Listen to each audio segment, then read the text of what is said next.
বুদ্ধিমান সে যে নিজের হিসাব রাখে।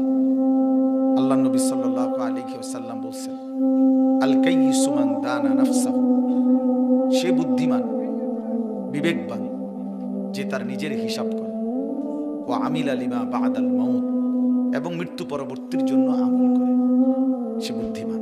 ব্যর্থ, অপদার্থ, ফালতু লোক যে তার মনের ইচ্ছা মতো চলে, অথচ আল্লাহর কাছে ভালো আশা করে চলে, নিজের ইচ্ছা মতো আশা করে যে আল্লাহ মাফ করে দিবে, জান্নাত দিয়ে দিবে, ইত্যাদি ইত্যাদি।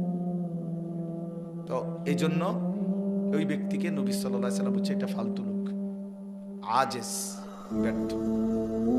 জন্য হিসাব রাখা, নিজের জিন্দেগির কদর করা। এক সাহাবী নবী সাল্লাল্লাহু আলাইহি ওয়াসাল্লামকে জিজ্ঞেস করছে, মান আকিয়াসুন নাস ওয়া আহজামুন নাস, হে নবী সবচেয়ে বুদ্ধিমান কে, সবচেয়ে চালাক বুদ্ধিমান কে?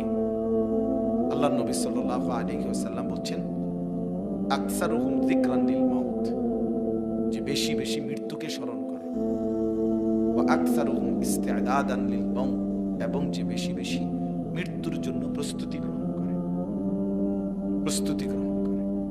এই নবী সাল্লাল্লাহু আলাইহি ওয়াসাল্লাম বলছেন।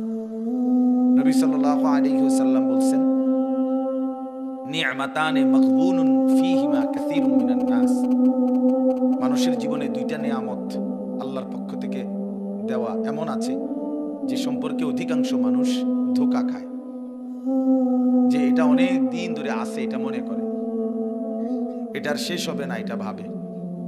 আসলে সে ধোঁকা খায়। একদিন দেখে ওই দুইটা নিয়ামত তার নাই, ফুরায় গেছে। সেই দুইটা নিয়ামত কি? আসিহাতু ওয়াল ফারাগ। এক নাম্বার হলো সুস্থতা। সুস্থ থাকার সময় যৌবনকালে সেভাবে এমনটাই মনোজীবন, আর কোনোদিন রোগ ব্যাধি অসুস্থ হবে না।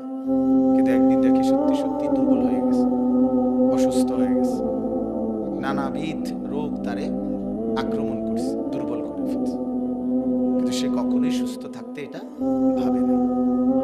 ওয়াল ফারাগ, দুই নাম্বার হলো অবসর।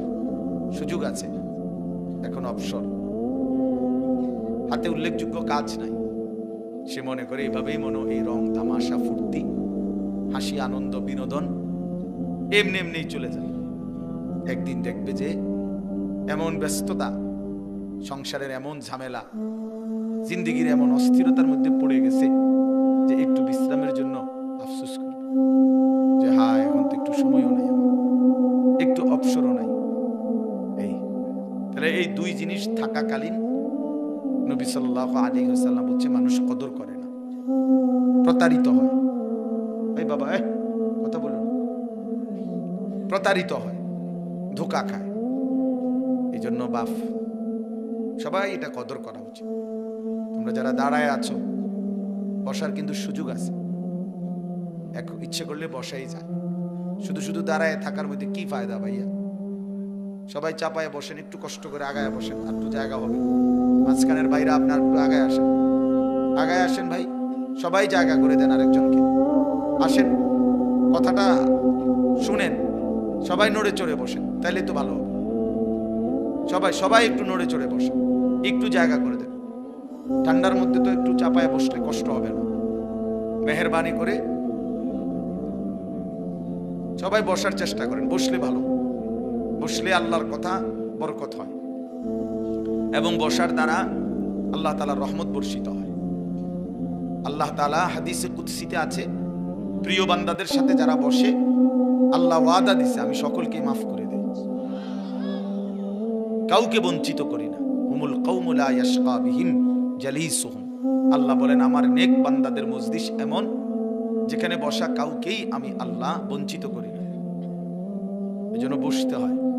মজলিস বলে যেখানে বসে, হালাকা বলে হালকা, মানে যেখানে গোল হয়ে একত্রে বসে। ওই যে হালকায়ে জিকির বলে, হালকা মানে একত্রে বসা। মজলিস এইটা মানে হচ্ছে একসাথে বসা। এই জন্য দাঁড়ায় থাকা আসলেই কোরআন সুন্নাহর দৃষ্টিতে কোনোভাবেই উচিত না। আল্লাহর কথা শুনবার বসে শোনো। নবী সাল্লাল্লাহু আলাইহি ওয়াসাল্লামের হাদিসে আছে, নবীজি সাল্লাল্লাহু আলাইহি সাল্লাম তিনি দেখছেন কয়েকজন সাহাবী এরকম নবীজির কথার সামনে পিছনে দাঁড়ায় আছে। একেবারে স্পষ্ট হাদিসে আছে, নবীজি বলছে ইজলিসু, তোমরা বসে পড়ো। তো ওনারা সাথে সাথে বসছে। হাদিসের মধ্যে আছে এক সাহাবী আব্দুল্লাহ ইবনে মাসউদ রাদিয়াল্লাহু তাআলা আনহু, তিনি একটু দূরে ছিলেন, তখন আসতেছেন মাত্র। এই সময় নবীজি বলছে বসো। তো হাদিসে আছে এই আব্দুল্লাহ ইবনে মাসউদ রাদিয়াল্লাহু তাআলা আনহু, ওই সাহাবী ওইখানেই বসে গেছে, আর এক কদমও সামনে পা বাড়ায়। নবী বলছে বসো, খালাস, বসে গেছে, কোনো কথা নাই। এটা যুক্তিও করে নাই, যে ব্যাখ্যাও করে নাই যে আসলে মনো আমারে কয় নাই, না, রাসূলুল্লাহ সাল্লাল্লাহু আলাইহি ওয়াসাল্লাম বলছে বসে পড়ো, সাথে সাথে বসে পড়ছে। এজন্য আল্লাহর কথা বসে শুনতে হয়, বসেই শুনতে হয়, এটাই আদব। হযরত জিবরাইল আলাইহিস সালাম, হাদিসের মধ্যে আছে, যখন নবী সাল্লাল্লাহু আলাইহি সাল্লামের কাছে মানুষের আকৃতিতে আসতেন, জিবরাইল কখনো কখনো মানুষের আকৃতিতে নবীজির কাছে আসতেন। ছোট বালিশা নাই, আমার কাছে একটু উঁচা মনে হয়, নামানো যাবে এটা, একটু নামাই দেন তো, উঁচা উঁচা মনে হয়।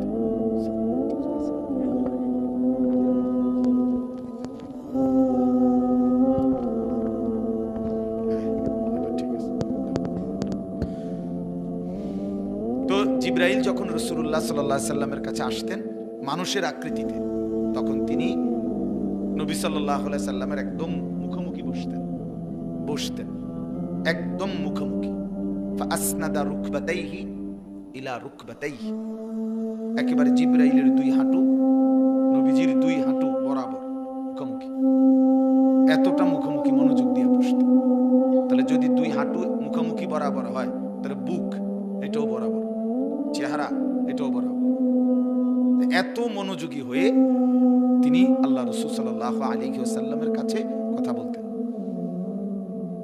সাহাবায়ে কেরাম, হাদিসের মধ্যে আছে, হযরত বারা ইবনে আযিব রাদিয়াল্লাহু তাআলা আনহু বলেন, নবী সাল্লাল্লাহু আলাইহি সাল্লামের পাশে আমরা নবীজির কথা শুনবার জন্য বসছি।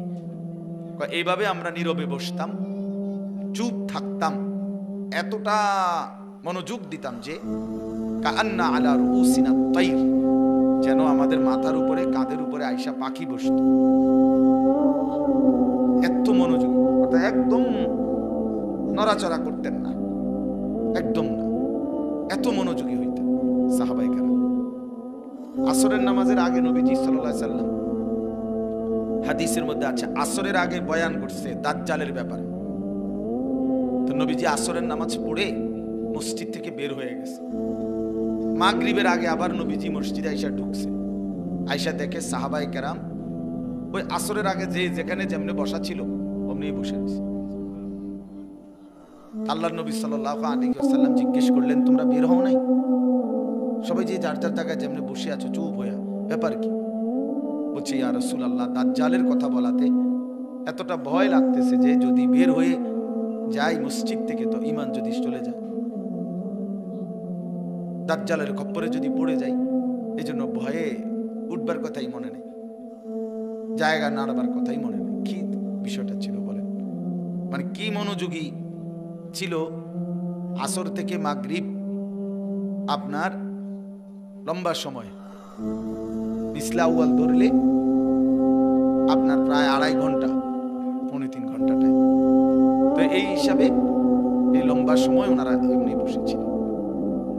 তাহলে আমার বলার উদ্দেশ্য হলো কি, মনোযোগী হইতে হয় আল্লাহর কথা শুনতে। বুট খাইতে খাইতে ওয়াজ শুনলে ফায়দা হয় না, বাদাম খাইতে খাইতে ওয়াজ শুনলে লাভ হয় না। শুনাই হয়, কত শুনছি, হুজুরে ফাঁকে ফুঁকে 2-1টা শিক্ষার দিছে, ভালো লাগছে। এই আরেকজন হয়তো বলে যে হুজুরে কয়েকটা সুর দিছে, টান দিছে, এই তো সুর দিছে, টান দিছে, গজল গাইছে, ঢুলছে, হ্যাঁ, সম্ভব করছে আর কি। তো এই তো কোনো লাভ হলো, এটা তো কোনো আসলে কোনো পরিবর্তন না। নিজের পরিবর্তন জরুরি। এজন্য ভাইয়া আমি এটা প্রত্যেক দিন বলি যে মনোযোগ দিয়ে আল্লাহর কথা শুনতে হয়। জুমার নামাজের বয়ান, ওলামায়ে কেরামের বয়ান, সে যেই হোক, পরিচিতি কোনো কিছু না, জনপ্রিয়তা, এগুলো ধোঁকা। আল্লাহর কথার প্রতি মনোযোগ দাও। নিজের জন্য গ্রহণ করা। উনি জনপ্রিয় বক্তা, তো সবাই দৌড়ে আইলাম। আরেকজন জনপ্রিয় না হয়তো, আল্লাহর ইচ্ছা, তো উনি আল্লাহর কথা বলে আপনি এটা গুরুত্ব দিলেন না, তো আপনি কিসের গুরুত্ব দিলেন? তো আল্লাহর কথার প্রতি গুরুত্ব হলো না, তো ব্যক্তির গুরুত্ব হলো। কি ফায়দা হইবে এতে? কি ফায়দা হবে? আমি মনে করেন আমার নাম আনিসুর রহমান, কারণ আমার একেবারে মনে করেন 1 কোটি মানুষ চিনে বা 10 কোটি মানুষ চিনে, মনে করেন, তা আপনার কি লাভ? বুঝেন নাই কথাটা? ছেলেরা তোমরাও বোঝো ভাই, এটা তোমার কি লাভ? আমার চিনে আর বুঝলাম, একারে সব মানুষ চিনে, একারে চিন না মনে করো আমার 10,000 মানুষ আলগি দিয়া মাথা তুলে নিয়ে 4 রাস্তা কোথায় দিয়ে আইছি, আপনাদের বেশি চিনছি আমরা, যাতে আপনাদের ডইলা লাইভ আছে বা ওয়াই ব্রিজের মাঝখানে কোথায় দিয়ে এলো, তো লাভ কি? আমার চিনলে কি হলো, না চিনলে কি হলো? তোমার ফায়দা কি হয়েছে সেটা বলো ভাই। আপনার পরিবর্তন কি সেটা না বলবেন মেয়ে। এই হুজুরের অনেক মানুষ এত চিনে, তো সিনসিয়ারিতে হয়েছে কি? এগুলো ধোঁকা। জনপ্রিয়তা এটা কোনো বিষয় না, মূল বিষয় হলো আমি আল্লাহর কথা শুনতেছি কিনা, আমার নিজের জন্য কিছু গ্রহণ করতেছি কিনা, আমার কোনো ফায়দা হচ্ছে কিনা। ডাক্তার তো খুব বড়, আমার তো কোনো উপকার হইতেছে না, কথা বোঝো না ভাই? ডাক্তার তো একদম FCPS প্রফেসর, আমার তো উপকার হচ্ছে না, তো ডাক্তারের প্রফেসর দিয়ে আমি কিতা করব? ডাক্তার FCPS হইলে আমার কি? আমার তো উপকার হইতে হবে, এইটা বড় বিষয়। এটা খুব মনোযোগ রাখা, খেয়াল রাখা। আমাদের মধ্যে এটা খুব বেড়ে যাচ্ছে, এই একটু পরিচিতি, ওই বেটা হয়তো শুনলো, আরেকজন এটা শুনে না, না রে ভাইয়া এটা উচিত না। আল্লাহ তাআলার দয়া, ইচ্ছা মালিকের। কাউকে আল্লাহ তাআলা 10 জনের সামনে বলার সুযোগ দিছে, কাউকে 10,000-এর সামনে বলার সুযোগ দিছে। কোনোটাই সফলতা কিংবা ব্যর্থতা না। 10,000 লোকের সামনে বয়ান করলে উনি সফল, 10 জনের সামনে বললে উনি ব্যর্থ, এমন কথা কোরআন সুন্নাহর মধ্যে নাই। সফলতা কিংবা ব্যর্থতার জন্য সংখ্যা কোনো বিষয় না, আল্লাহ তাআলা গ্রহণ করা, এটা হলো মূল বিষয়। এমন বহু প্রিয় বান্দা আছে আল্লাহর, হাসরের ময়দানে তারা দেখবে সবাই, যাদেরকে গোটা পৃথিবী চিনত না, অথচ তারা আল্লাহর নেক বান্দা, তারা আরশে আজিমের ছায়ায় আল্লাহর মেহমান হয়ে আছে, আর বেশি চিন্নাওয়ালায় দৌড়ের উপরে আছে। এই জন্য এটা কোনো কথা না। এই জন্য আমি অনুরোধ করলাম, মাশাআল্লাহ সবাই আমরা মনোযোগ দিয়ে এখন বসছি, তাহলে উলামায়ে কেরাম ধারাবাহিক নসিহত করবে, উঠাউঠি না করে বুট বাদাম এই সমস্ত বাজে বিষয় চিন্তা না। একটা সময় আলহামদুলিল্লাহ এখন বাজতেছে 8টা বা 8টা 5-6 বাজে, তো আমরা ধরে নেই একটা মাহফিল 10টা 11টা যেতটুকু হয়, তো ধারাবাহিক কিছু কথা শুনলে ইনশাআল্লাহ বরকত হবে ভাই। মসজিদের ইমাম সাহেবের কথার মধ্যেও নূর আছে, আসরের পরে যিনি আল্লাহর কথা বলে তার কথার মধ্যেও বরকত আছে।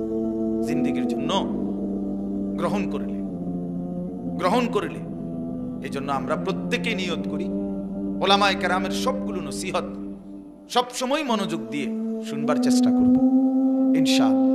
সকলে বলি ইনশাআল্লাহ। আল্লাহ তাআলা আমাদেরকে তৌফিক দান করেন। আমি যে কোরআনুল কারীমের 30 নম্বর পারা, কোরআনুল কারীমের সূরা মুতাফফিফিন, এই সূরাটার নাম তাতফিফ অথবা মুতাফফিফিন, 83 নম্বর সূরা, কোরআনুল কারীমের 83 নম্বর সূরা। এই সূরাটা আমি আপনাদের সামনে, সূরাটার মধ্যে মোট হলো 36 আয়াত, ছোট সূরা। এই সূরার 14টি আয়াত ধারাবাহিক আমি পড়ছি, শেষ 14টি আয়াত 22 নম্বর আয়াত থেকে 36 নম্বর আয়াত পর্যন্ত, এই মোট 14টি আয়াত আপনাদের সামনে আমি পড়ছি।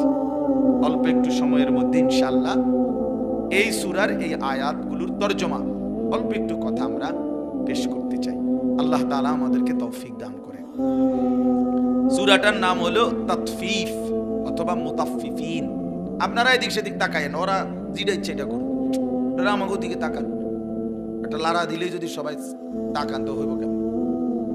ভাই মনোযোগ দেন, এদিকে মনোযোগ। ওনারা জায়গার আরো ব্যবস্থা করতেছে, হোক, ব্যবস্থা হইতে থাকুক। তাইলে তাতফিফ, মুতাফফিফিন অর্থ হইল ওজনে কম দেওয়া, চুরি করা, মূলত ওজনে চুরি করা। আরো সহজ কথা হলো প্রাপককে তার প্রাপ্য কম দেওয়া। উনি যেতটুকু প্রাপ্য ছিল আমি তারে কম দিলাম। বেচারা দাম দিছে 1 কেজির, আমি 100 গ্রাম কম দিলাম, আমি 50 গ্রাম কম দিলাম। এই যেই কোনো ক্ষেত্রে আল্লাহর হক, বান্দার হক, উভয় ক্ষেত্রে কেউ যদি প্রাপ্য থেকে কম দেয় তো এটা জুলুম, এটা অন্যায়, এটা জুলুম।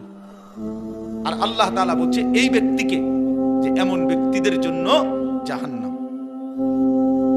ওয়াইলুল লিল মুতাফফিফিন আল্লাযীনা, আলোকিত সূর্যের একটি আলোকিত দিনের উপরে আমি তোমাদেরকে রেখে গেলাম।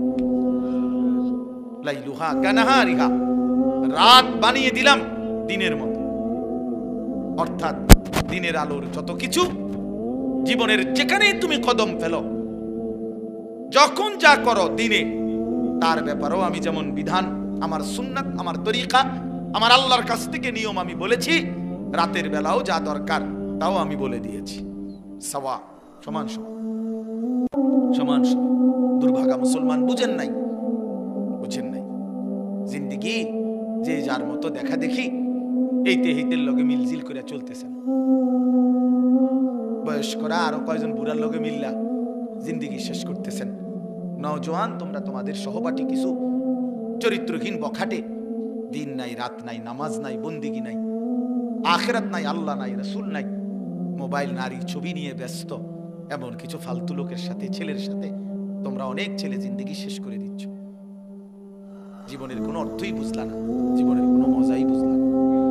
তুমিও তো মজা তালাশ করো, জীবনের আসলে মজাই তালাশ করো, করছো আর কি, বুঝছো? শুধু শুধু অতৃপ্তি নিয়েই রাত কাটাইলাম। নারী আরো যত দেখো অতৃপ্তি বাড়বে, এটা সাংঘাতিক, অতৃপ্তি বাড়ে।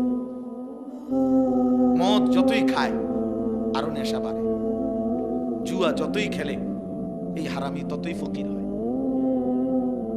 একদিন সর্বশান্ত হয়ে যায়, একদিন ভিটা মাটি ছেড়ে দেয়। এই জন্য আসলে বাস্তবতা এটা বুঝেন, মনোযোগ, আপনারা খুব মনোযোগ দিচ্ছেন মাশাআল্লাহ। এটা দিল দিয়া বুঝেন, এটা দিল দিয়া বুঝেন। আল্লাহ নবী সাল্লাল্লাহু আলাইহি ওয়াসাল্লাম বলেন, উম্মত আমি সব বলেছি, সব, কিচ্ছু বাদ দেইনি, কিচ্ছু বাদ দেইনি। এজন্য ইসলাম কোনো কিছুকে বাদ দেয় না। একজন মানুষের জীবনের 5টা জিনিস, এই 5টা জিনিসে পূর্ণাঙ্গ জীবন বিধান কোরআন এবং সুন্নাহর মধ্যে আছে। মানুষের জীবনের 5টা শাখা, কয়টা? 1 নাম্বার হলো আকায়েদ, কিছু জিনিস বিশ্বাস করতে হয়, ঈমান। 2 নাম্বার ইবাদাত, কিছু জিনিস আমল করতে হয়, শরীয়তের আমল। 3 নাম্বার মুআমালাত, মানুষ পরস্পরের লেনদেন করে প্রতিনিয়ত। মানুষ কিছু না কিছু কি করে, মানুষ মানুষের সাথে লেনদেন করে। 4 নাম্বার মুআশারাত, মানুষ এই সমাজের একে অপরের সাথে পারস্পরিক সম্পর্ক আচরণ করে। মা, বাবা, ভাই, বোন, আত্মীয় স্বজন, পাড়া পড়শি, প্রতিবেশী, পথিক, মুসাফির, এতিম, গরিব, অসহায়, যে যেমন হয়ে পরিচয়, প্রত্যেকের সাথে মানুষের একটা একটা ব্যবহার আছে, আখলাক, আচরণ। এটা একটা জিনিস, সমাজবদ্ধ থাকা। আর একটা হলো আখলাক, ব্যক্তি চরিত্র। প্রত্যেকের ভিতরে একটা কি থাকে, ব্যক্তি চরিত্র থাকে।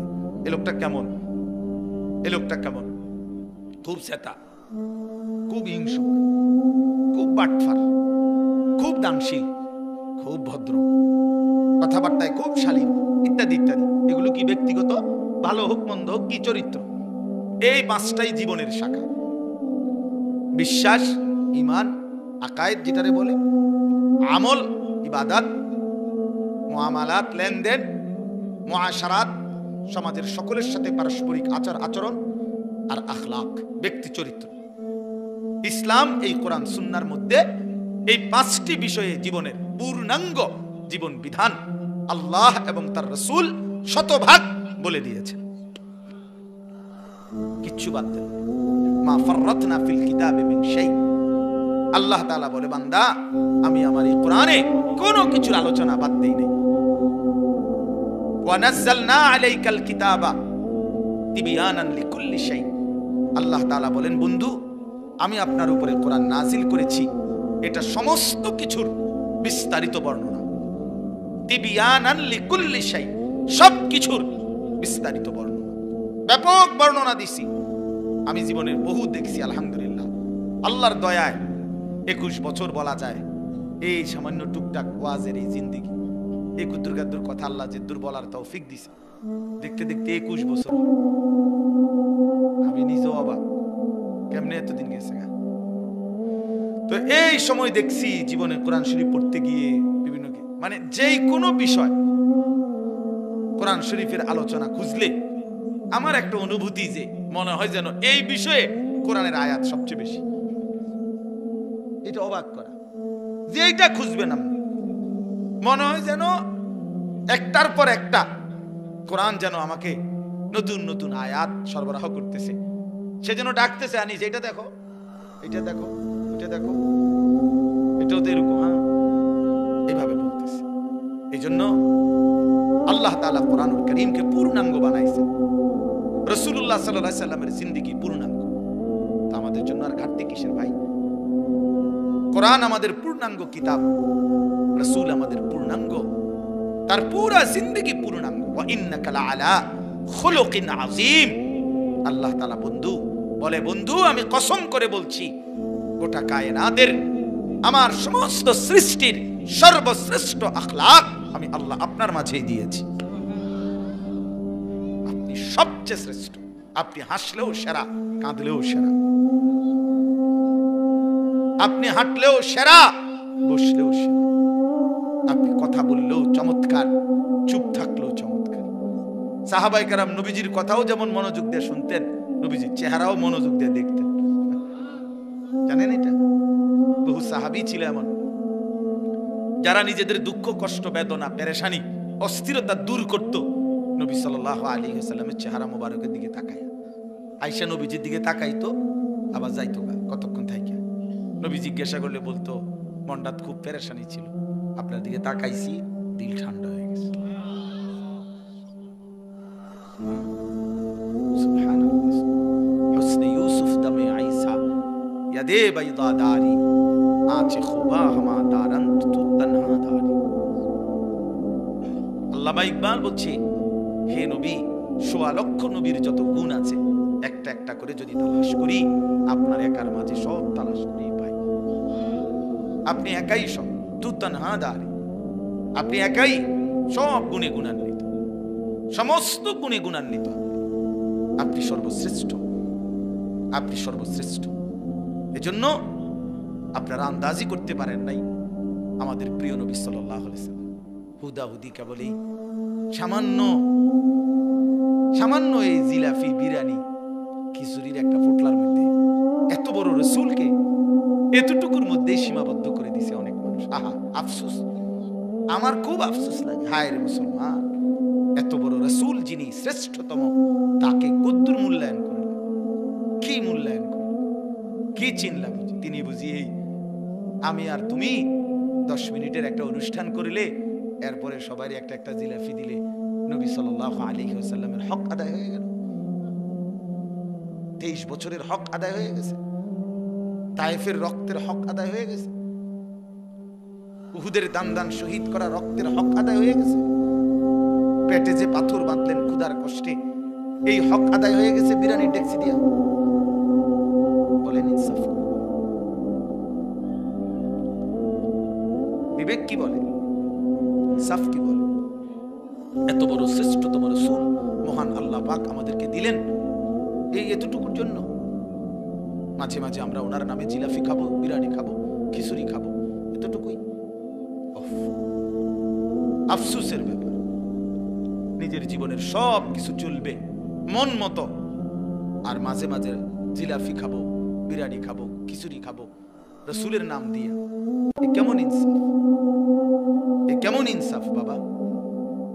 এজন্য ইনসাফের সাথে ভাবেন, বিবেক দিয়ে কল্পনা করেন রাসূলুল্লাহ সাল্লাল্লাহু আলাইহি ওয়াসাল্লামের সামনে কিভাবে দাঁড়াইবেন। জীবন ভর যারা বিড়ি সিগারেট খান, চাচা কেমনে দাঁড়াবেন নবীর সামনে? নবীজি সাল্লাল্লাহু আলাইহি ওয়াসাল্লাম তো জিজ্ঞেস করবে, উম্মত তুমি জানো না আমি সামান্য দুর্গন্ধ কোনোদিন পছন্দ করি না, একটু ঘামের দুর্গন্ধ আমার কষ্ট হইতো। রাসূলুল্লাহ সাল্লাল্লাহু আলাইহি ওয়াসাল্লাম বলছে দুনিয়াতে তিনটা জিনিস আমার সবচেয়ে প্রিয়, এর মধ্যে এক নাম্বার হলো আত্তীব, সুগন্ধি, সুগন্ধি। দুই নাম্বার আমার বিবিরা, তিন নাম্বার নামাজ। এক নাম্বার হলো আতর, সুগন্ধি, এক নাম্বার। আহাব্বুল আশিয়া ইলাইয়া সালাসা, এক নাম্বার হলো আতর, সুগন্ধি। সামান্য ঘামের গন্ধ লাগছে একদিন জুমার নামাজের দিন বয়ান করতেছে, তো রাসূলুল্লাহ সাল্লাল্লাহু আলাইহি ওয়াসাল্লাম বলছে গুসলুল জুমআতি ওয়াজিবুন আলা কুল্লি মুহতালিম, হাদিস। আল্লাহর নবী সাল্লাল্লাহু আলাইহি ওয়াসাল্লাম বলছে জুমার নামাজ পড়া প্রত্যেকটা বালেগ তোমাদের প্রত্যেকের জন্য বাধ্যতামূলক, জুমার দিন গোসল করা। কারণ ওই যে ঘামের গন্ধে কষ্ট পাইছে একটু, তাহলে চিন্তা করে দেখেন সেই প্রিয় রাসূলের সামনে, সেই চির সুগন্ধিময় নবীর সামনে, হায় রে মুসলমান এত দুর্গন্ধওয়ালা এই বিড়িওয়ালা মুখ লইয়া কেমনে দাঁড়াইবে?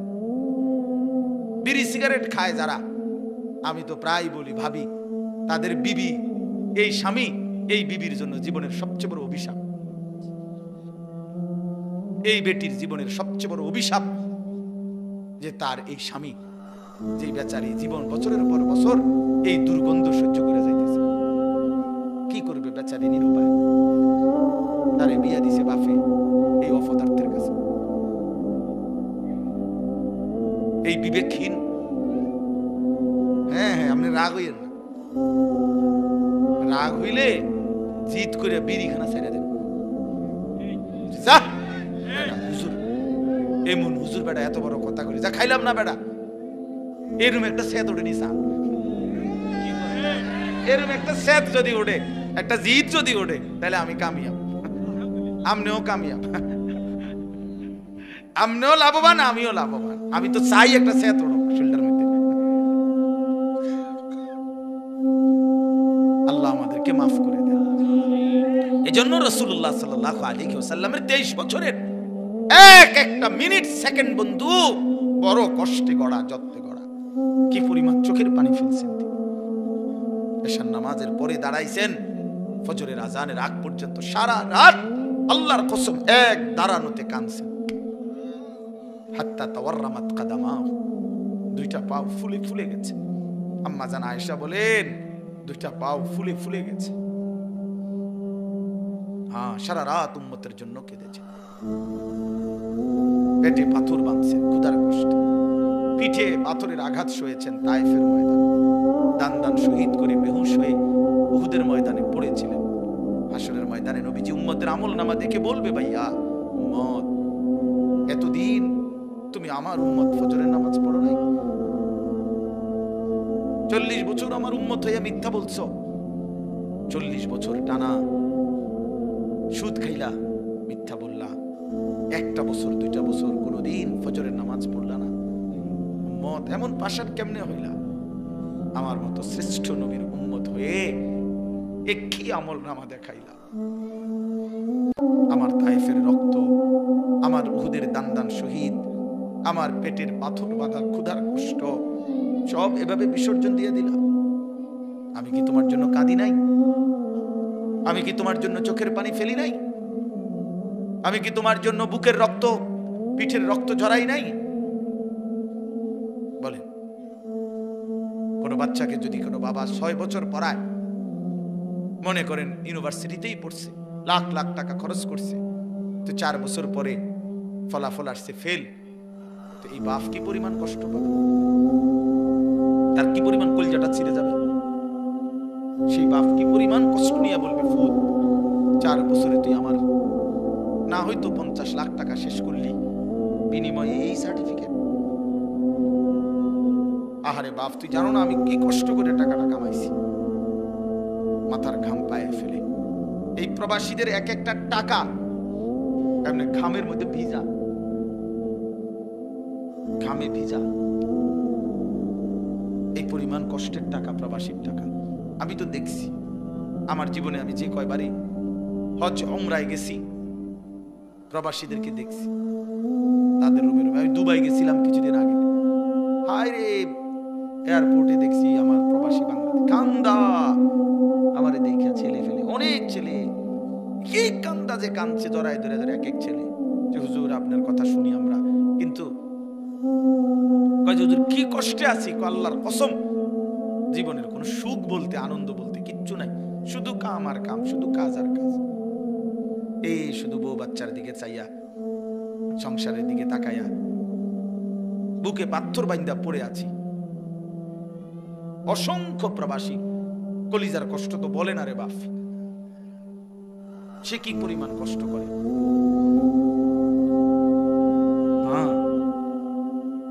এত কষ্টের বিনিময়ে 32 বছর, এইবারও দেখছি এক ভাই চিন্তা থাকে 32 বছর ধরে।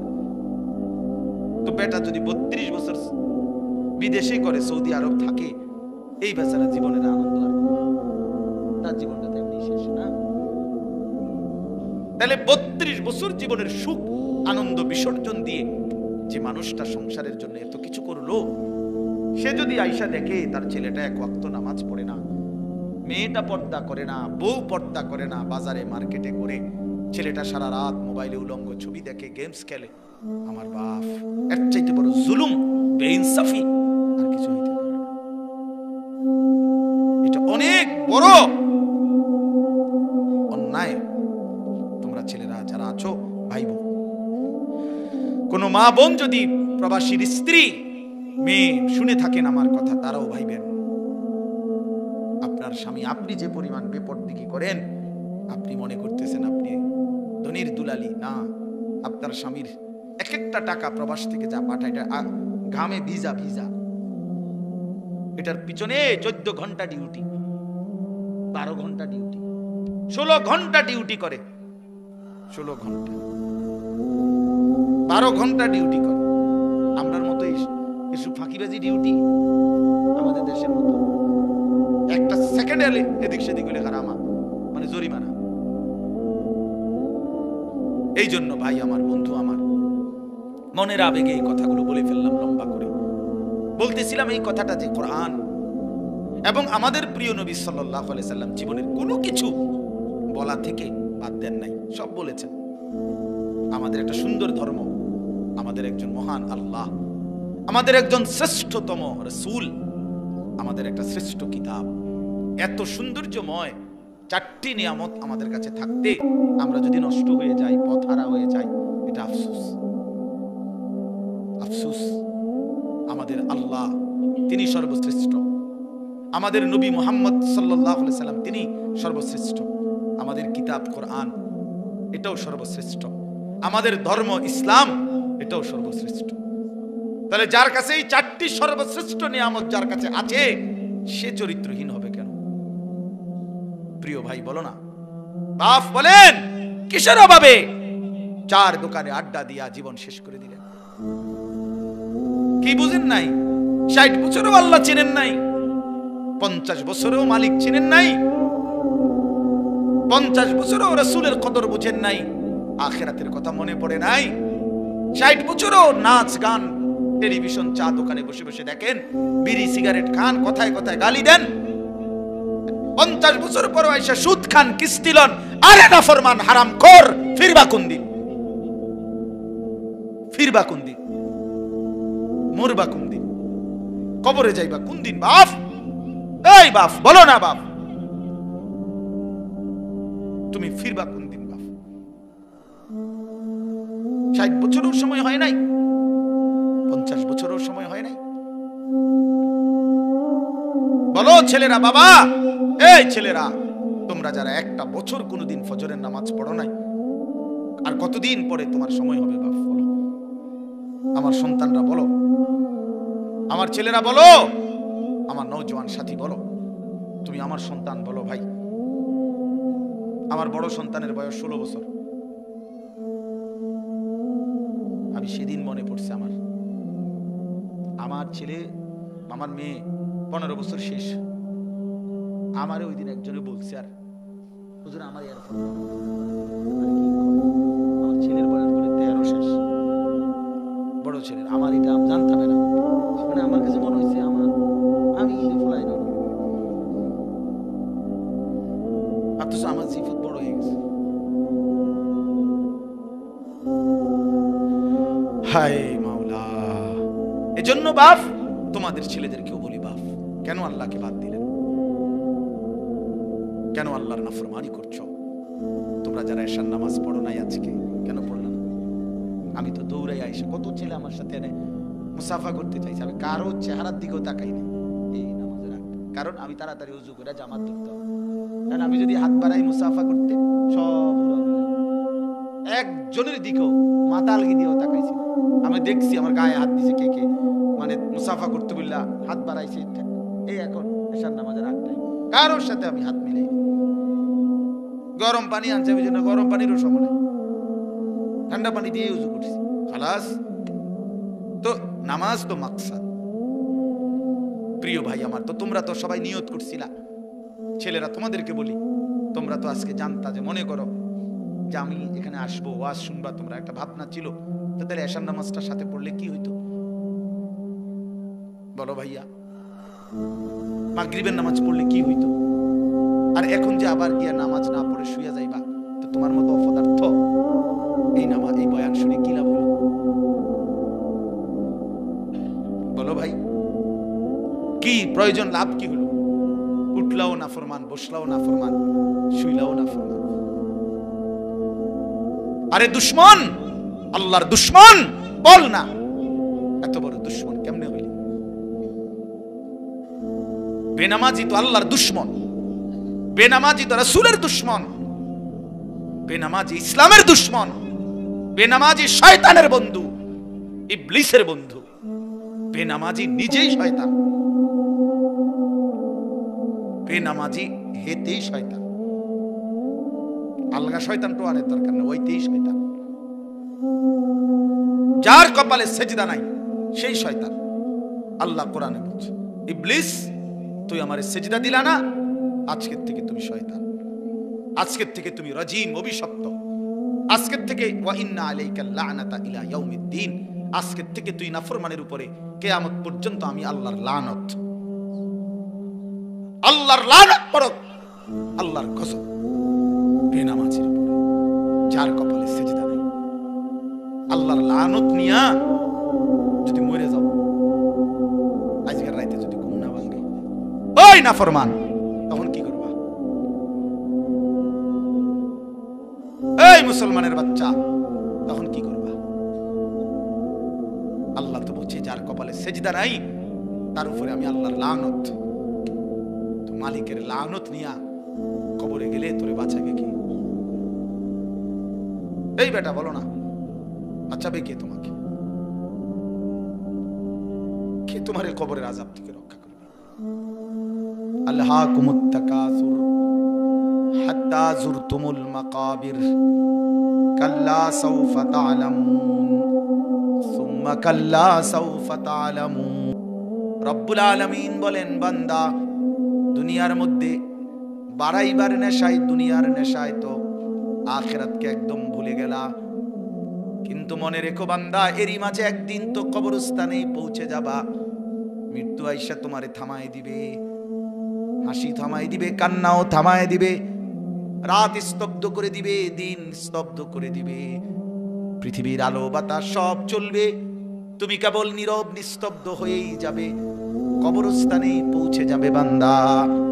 কাল্লা সাউফা তা'লামুন, আল্লাহ বলে বান্দা কবরে আসলে কিন্তু আমি আল্লাহ আমার নাফরমানির শাস্তি ঠিকই বুঝায় দেব। তুমি জানো না বান্দা আমি কি জিনিস? ফায়াউমা ইদিল্লা ইউআযিবু আযাবাহু আহাদ। আল্লাহ বলে বান্দা আখিরাতে আমি তোমারে যেই শাস্তি দেব, এমন শাস্তি তোমারে কেউ দেয় নাই। তুমি জানো না বান্দা, তুমি রহমান দেখছো, রহিম দেখেছো, তুমি গফফার গফুর দেখেছো, তুমি কাহার দেখো নাই, জব্বার দেখো নাই, আমি আল্লাহ তোমারে হাসরের ময়দানে দেখাবো। আমি মালিকের দয়া তো দেখেছো বহুদিন, আমি মালিকের আযাবও দেখাবো তোমাকে। ফায়াউমা ইদিল্লা ইউআদিবু আযাবাহু আহাদ। আল্লাহ বলেন এমন শাস্তি বান্দা তোকে আর কেউ দিবে না, আমি যেটা দেব। ওয়ালা ইউসিকু ওয়াথাকাহু আহাদ। আল্লাহ বলে বান্দা নাফরমান, আমার ফেরেশতারা তোরে যেই বান্দাটা বাঁধবে এমন শক্ত বাঁধা তোরে আর কেউ কোনোদিন বাঁধবে না।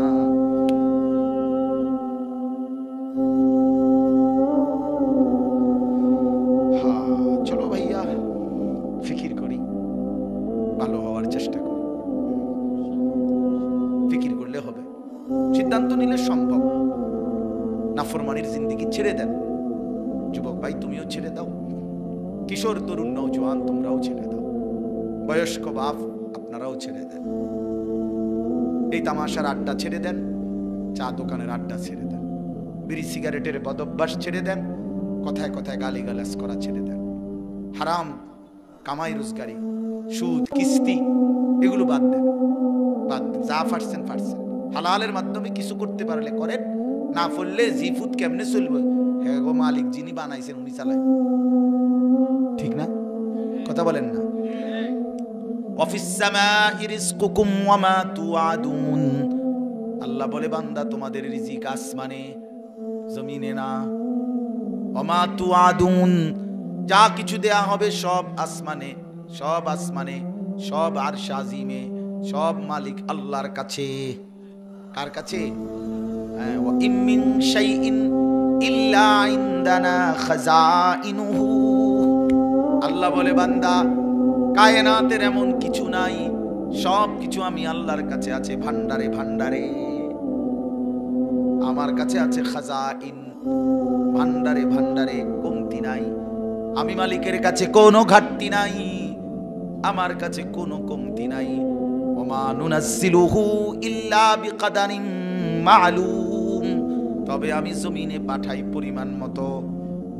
একসাথে 30 বছরের ভাত তরকারি দিয়ে লাইলে হইতো না। কথা বুঝেন নাই? একসাথে 30 বছরের চাল ডাল দিয়ে দিলে প্রত্যেকের এগুলো থইব কই? রাখবে কোথায়? বলেন আমরা এখানে যারা প্রত্যেকের আগামী 30 বছরের চাল ডাল তেল পেঁয়াজ আলু দিয়া লাগ, নিবেন কি? রাখবেন কই? সপ্তাহখানিকের ভিতরে ফসা ধরতো না। আল্লাহু আকবার, আল্লাহু। এই জন্য মালিক বলে বান্দা আছে তো ভান্ডারে ভান্ডারে, কিন্তু দেই তো পরিমাণ মতো করে। ওমা কুন্না আনিল খালকি গাফিলিন। আমি আমার একটা সৃষ্টির ব্যাপারেও এক বিন্দু গাফিল নই। তুমি ভাইবো না আমি বানাইছি যারে রিজিকও দেব তারে। সুবহানাল্লাহ, সুবহানাল্লাহ। ইন্না কুল্লা শাইইন খালাকনাহু বিকাদার।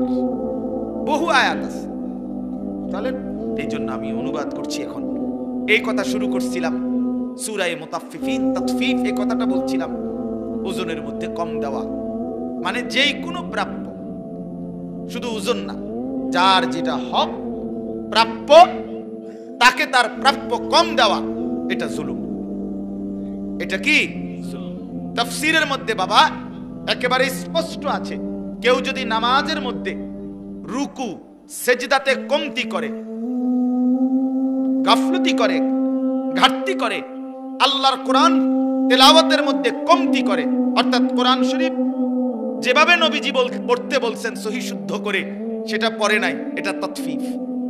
রুকু নবীজি যেভাবে শুদ্ধ করে দেখাইছেন ওটার থেকে কমতি করে, এটা তাতফিফ।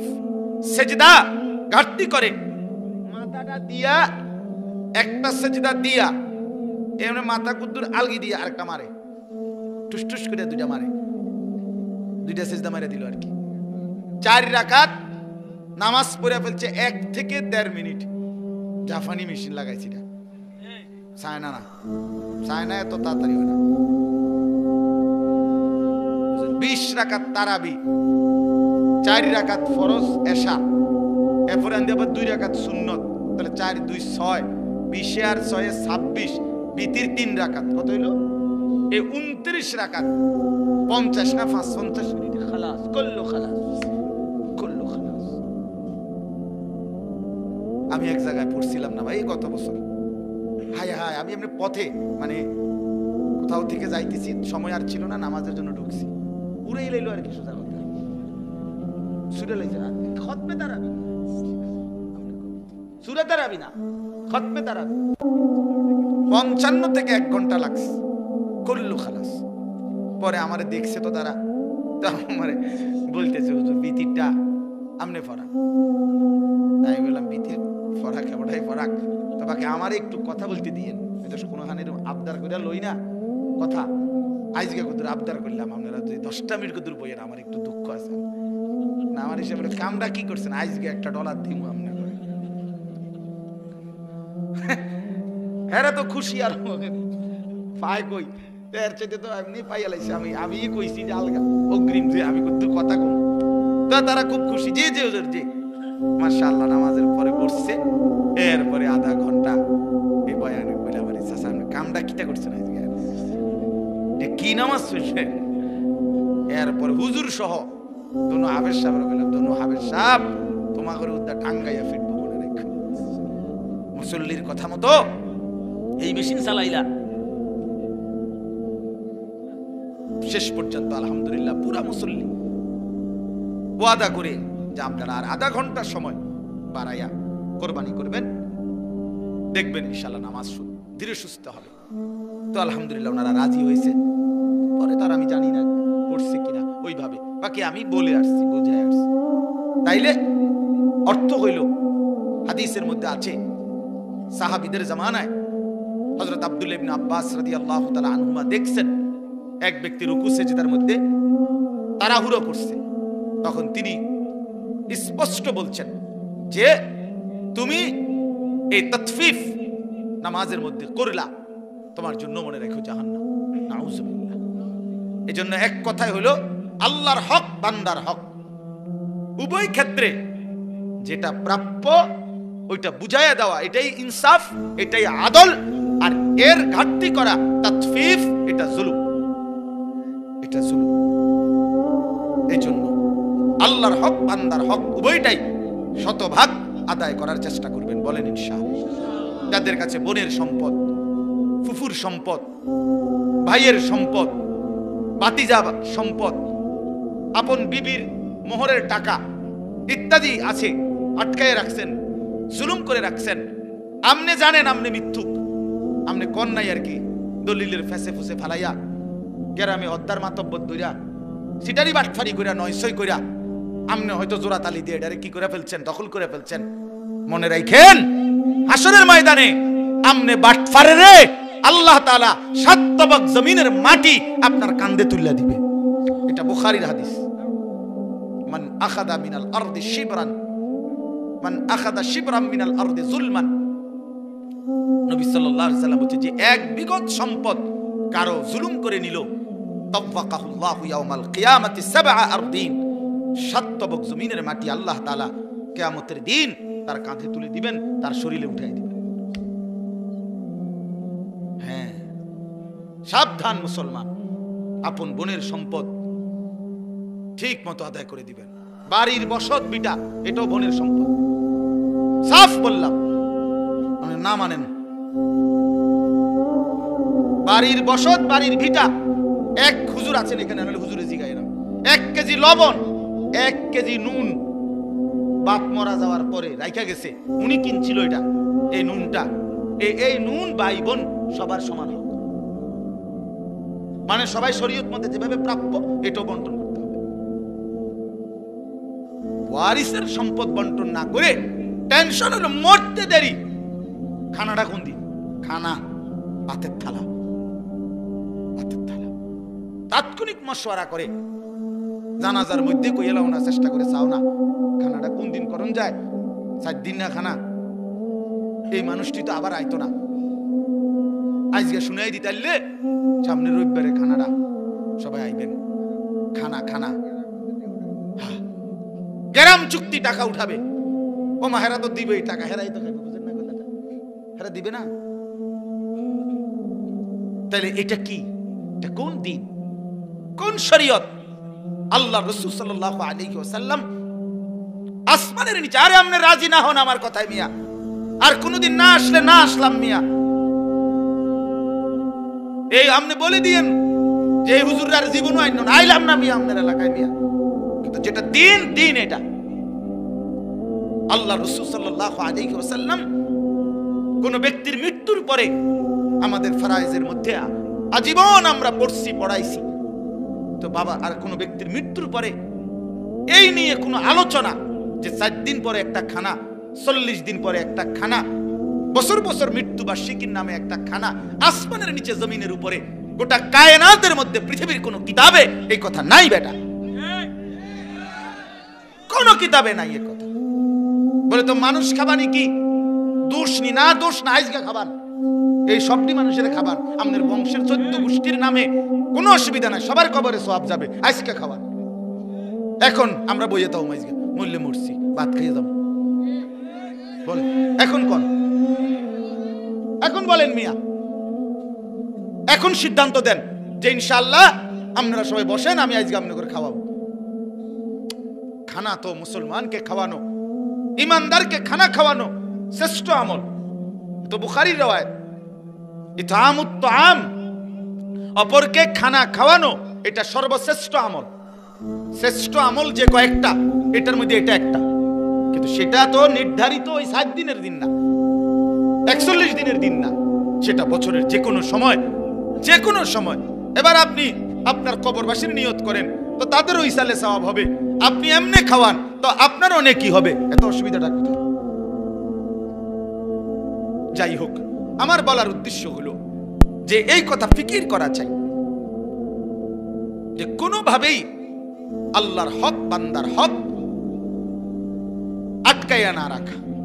অনেক মানুষ, আপনারা রাগ হইয়েন না, একটু কষ্ট লাগবে আমি বুঝি, কথা শক্ত, কথা বুঝছেন না, কিন্তু বাস্তবতা এটা। আপনি বোনের হক দিবেন না কেন? বোন নিবেগা নিবেগা নি বোন, বোন তাহলে বোন বাগিনা লই আর আইতা না,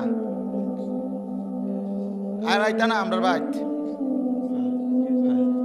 বিয়ে শাদী খরচা হইছে, এরম জানলে বোন তুমি যে এরম চোখ ফিরাই লাইবা, এবার চোখ জাগাত রাখছে আর বোনের চোখ ফিরাই লাইছে, বুঝেন নাই কথাটা? এরম জানলে কি আর তোমার খোঁজ খবর রাখতে, মানে ডাকাইতে কি বুঝাইতে চাইছে জানেন?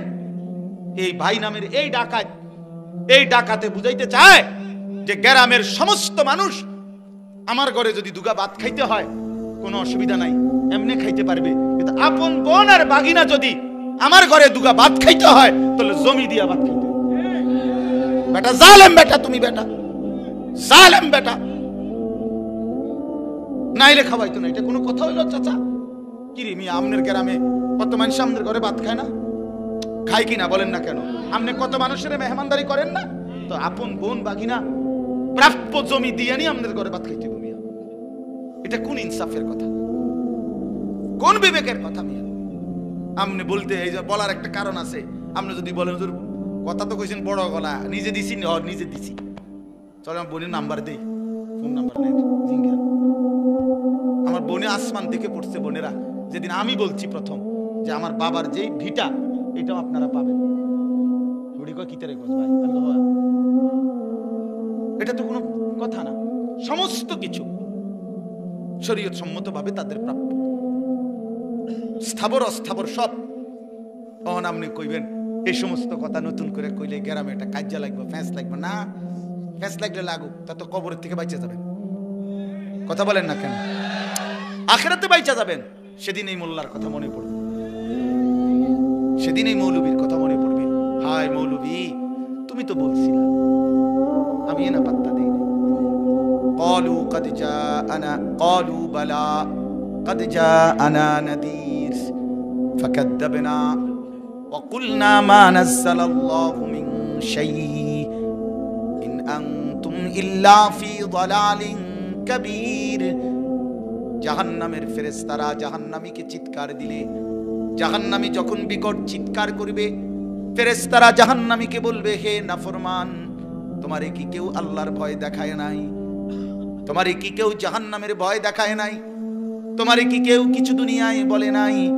তোমার কাছে কি কোনো নাজির, ভয় প্রদর্শনকারী আল্লাহর বান্দা আসে নাই?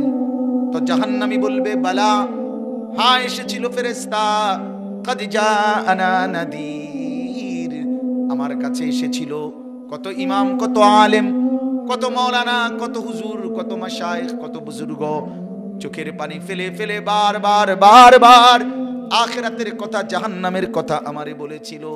ফাকাদ্দাবনা, আমি তো সবগুলো কথাকে মিথ্যা মনে করছি।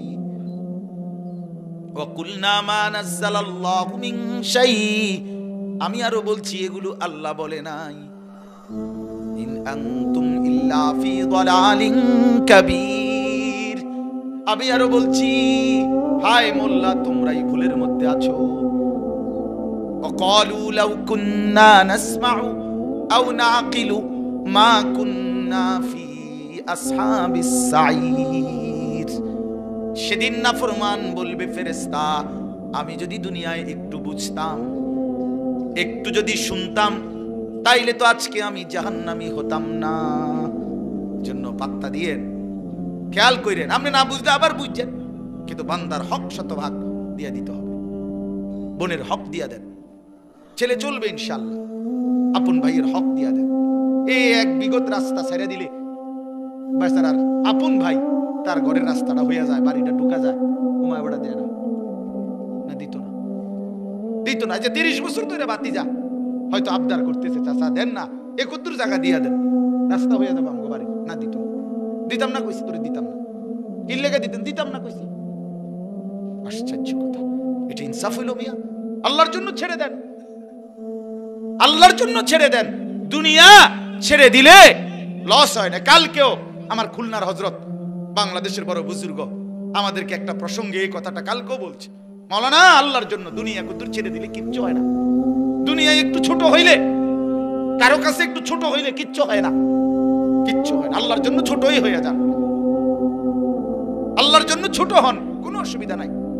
কেউ মনে করেন তুচ্ছ করলো আর কি, কি হইছে বেটা, তো মূল্যায়ন করলেন আর আলেমকে, তো কি হইছে বেটা। দুনিয়া ছেড়ে দিলে ভালো, দুনিয়া একটু ছেড়ে দিলে কিচ্ছু হবে না। বিনিময়ে দেখবেন আখিরাতে আল্লাহ তাআলা সুপ্রশস্ত জান্নাত দান করবেন। আল্লাহ আমাদেরকে মাফ করে দেন। এবার শেষ, আমি তরজমাটা বলি, আয়াতগুলোর তরজমা শুনেন, তাইলেই কথা শেষ। ইন্নাল আবরারা লাফি নাঈম। ওই ভাই তোমার কি সমস্যা? তুমি দাঁড়াই রইছো কেন? বসো, তুমি বসো বাবা। আল্লাহ তাআলা বলেন, এই তরজমাটা শুনেন, তাইলে আমার কথা শেষ। ইন্নাল আবরারা লাফি নাঈম, আল্লাহ তাআলা বলেন, নিশ্চয়ই যারা সৎকর্মপরায়ণ নেককার বান্দা, তারা চির নিয়ামতে সুখের জান্নাতেই বসবাস করবে। আলাল আরাইকি ইয়ানজুরুন, আল্লাহ বলেন আমার সেই প্রিয় বান্দারা জান্নাতে, জান্নাতি সিংহাসনের মধ্যে উপবেশন করে সিংহাসনে বসে দেখতে থাকবে। প্রশ্ন হলো কি দেখবে? 3টা জিনিস তাফসীরে আছে। 1 নাম্বার, তাকে যে আল্লাহ তাআলা বিশাল বড় জান্নাত দিবেন, এই জান্নাতের সমস্ত নিয়ামত এক নজরে দেখতে থাকবে। তাহলে বোঝা গেল জান্নাত 10 হাত বাই 10 হাত, বানালে এক নজরে সবটা দেখবে। সবচেয়ে ছোট জান্নাত 10 দুনিয়া বড়, এই পুরাটা সে এক নজরে দেখবে।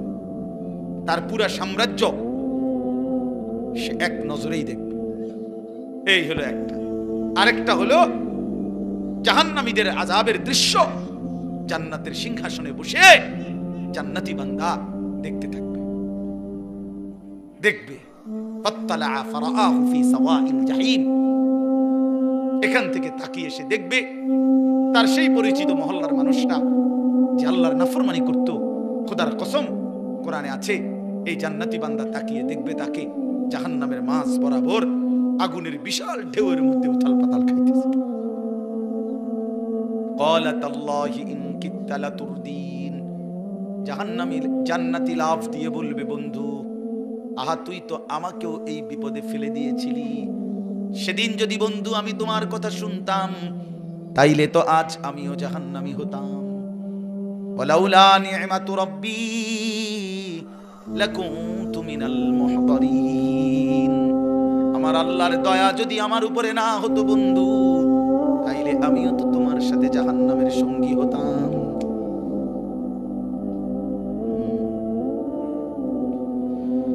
এরপরে আল্লাহ বলেন তো দুইটা, 3 নাম্বার হলো জান্নাতি তার জান্নাতের সিংহাসনে বসে উপরের দিকে তাকিয়ে মহান আল্লাহ পাককে দেখতে থাকে। কয়টা? 3। তারিফু ফি ওয়ুজুহিহিম নাদরাতান নাঈম। আল্লাহ বলবেন বন্ধু আপনি জান্নাতীদের চেহারার দিকে তাকাইলে দেখবেন চেহারা একদম তেলতিল্লা, মানে সুখ, স্বাচ্ছন্দ্য, আনন্দ, তৃপ্তি, প্রশান্তি, মজাদার চেহারা একদম চির আয়েশের সাথে জাহান্নামের চেহারার মধ্যে ভাসতেছে, যেখানে কোনো ক্লান্তি, বিরক্তি, অস্বস্তি, অশান্তি, পেরেশানি, অস্থিরতার এক জাররাও নাই। এমন সুন্দর চেহারা নিয়ে, হাস্যোজ্জ্বল চেহারা নিয়ে জান্নাতি জান্নাতে ঘুরতে থাকবে। আল্লাহ আমাদের তৌফিক দান করে। ইউসকাউনা মির রাহিকিম মাখতুম খিতামুহু মিস্ক। আল্লাহ তাআলা বলেন জান্নাতীকে জান্নাতের মধ্যে শরাব, জান্নাতের শরাব পান করানো হবে। সেই শরাব হবে কেমন, মানে একটা বোতল দিছে 1.5 লিটারের বোতল, আপনারা 4 জনে খান তো মনে করেন বোতল দিছে, আবার এই বোতলের থেকে 1 গ্লাস ডাইলা খাইছে, আবার আরেকজন আবার লইছে, আবার এইটা না এত ছোট বোতল। আল্লাহ তাআলা বলছেন আমার জান্নাতি বান্দাকে যে শরাব পান করানো হবে প্রতিটা বোতল আলাদা আলাদা সিল মারা, প্রত্যেক বোতল ইনটেক আলাদা আলাদা। মির রাহিকিম মাখতুম মানে হলো মোহরাঙ্কিত, মানে সিল মারা, প্রত্যেকটা আলাদা আলাদা, নিত্য নতুন শরাব, নিত্য নতুন পানীয়। অর্ধেক তুমি খাইবা কা বান্দা, আমার জান্নাত ওয়ালা দাইনা মজিদ, কোটি কোটি অগণিত, আরো নাও আরো নাও আরো নাও। ইউসকাউনা মির রাহিকিম মাখতুম, প্রতিটা ইনটেক। খিতামুহু মিস্ক। আল্লাহ বলেন এই ইনটেক বোতলের যখন মানে এটা সরাবে, কাগজটা, মোহরটা অর্থাৎ যেটা দিয়ে সিল মারছে, এটা যখন নাড়া দিবে তো মিস্কের ঘ্রাণ বের হবে। খিতামুহু মিস্ক ওয়াফি যালিকা ফালিয়াতানাফাসিল মুতানাফিসুন। এবার আল্লাহ বড় মহব্বত করে বলে বান্দা এমন সুন্দর জান্নাতের জন্য চলো না সবাই প্রতিযোগিতা করো।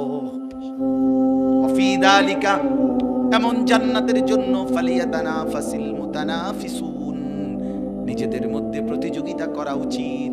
তাফসীরের মধ্যে লিখছে বন্ধু দুনিয়ার প্রতিযোগিতা করো না, দুনিয়ার প্রতিযোগিতায় যে ফার্স্ট হবে কিংবা যে লাস্ট হবে কেউই থাকবে না, বুঝেন নাই? দুনিয়ায় তো নিলেন প্রতিযোগিতা করে কারাকারি কইরা, কিন্তু যে ফার্স্ট হইলো সবচেয়ে বড় ধনী সেও দুনিয়ায় থাকবে না, সবচেয়ে বড় ফকির সেও তো দুনিয়ায় থাকবে না। লাভ হইল কি? শেষ পর্যন্ত তো আমিও থাকতাম না, কোটিপতিও থাকতো না। তাই এটা নিয়ে প্রতিযোগিতা করার কি আছে যে বেড়া তুইও তো থাকতি না আমিও তো থাকতাম না, হইতো তো লাফাজ কীর্তি, শুধু শুধু লাফাজ কি। 10 রকমের গোস্ত দিয়া খাইতে বইলো, একটা সময় কয় পেট ভরে গেছে, শুধু আলুর ভর্তা ডাল লইয়া ভাত খাইতে বইলো, একটু পরে কয় পেট ভরে গেছে, তো কাম হইছে। যেটা মাকসাদ ছিল পেট ভরা এটা তো হইলই, তো লাভ হইলো কি? আর আপনি এতটি তরকারি লইয়া কি লাভ হইলো? এমন যদি হইতো যে আপনি 10 আইটেমের তরকারি লইয়া 3 বালতি ভাত খাইতে পারছেন, আমি শুধু আলুর ভর্তা ডাল লনে 1 প্লেটও শেষ করতে পারছি না, তাইলে না একটা কথা ছিল।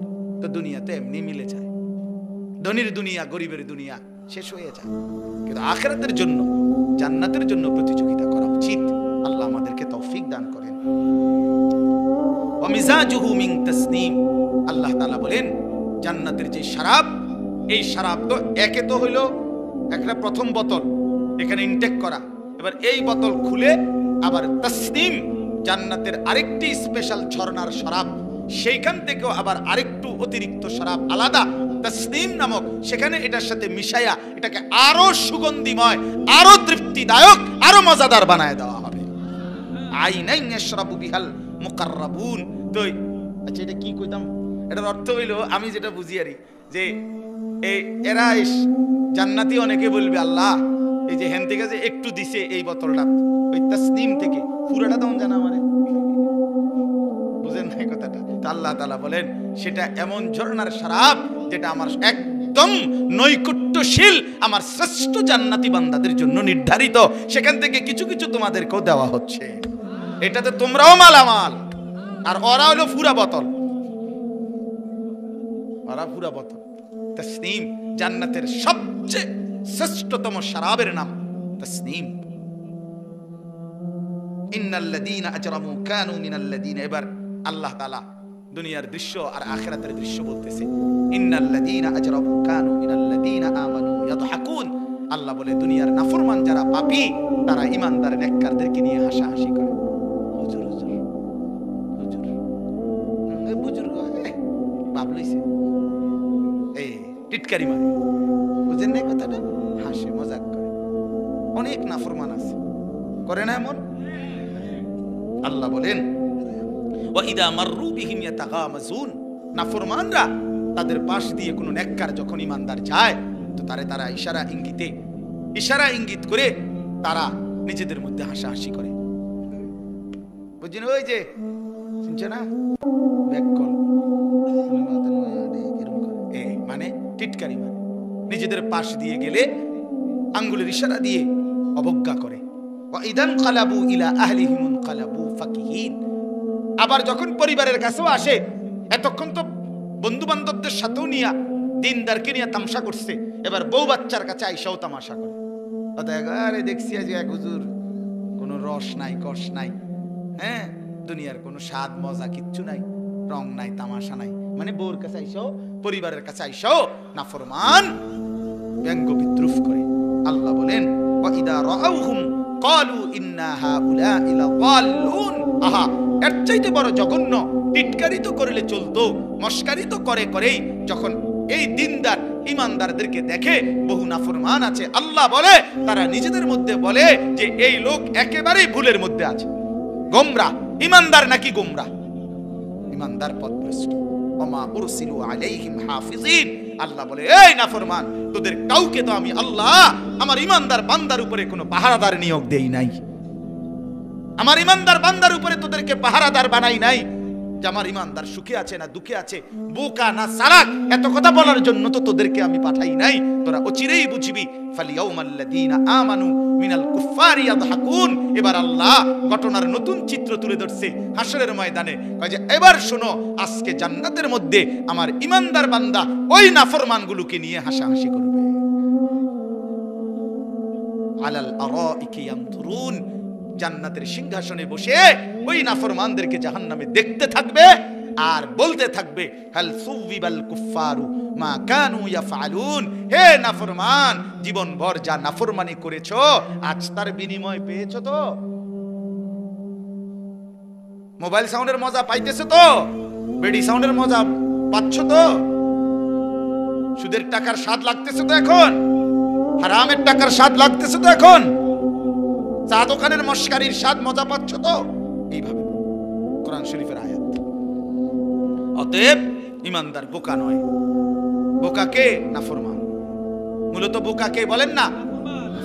ঈমানদার বোকা নয়, নেককার বোকা হয় না।